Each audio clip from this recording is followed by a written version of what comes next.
জানো তো আমি আজকে একটা সমস্যায় পড়েছি, সেটা হলো ড্রাগন গাছের এই ফুলের কুঁড়িটা নিয়ে।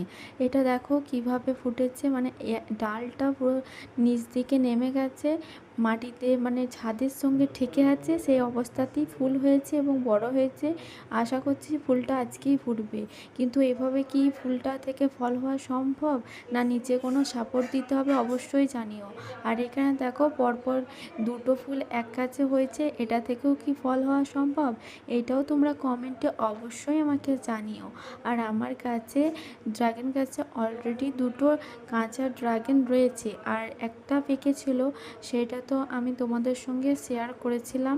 আর এগুলো থেকে আমি ফুলটা ছাড়িয়ে নিয়েছি, যে ফুলটা শুকিয়ে গিয়েছিল। আর এদিকে ছাদে এসছি, আর পত্রিকা গাছগুলোকে দেখবো না কিভাবে হয়।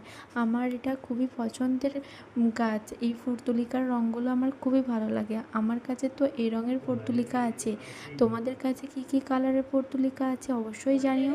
আর গ্রীষ্মকালে ছাদ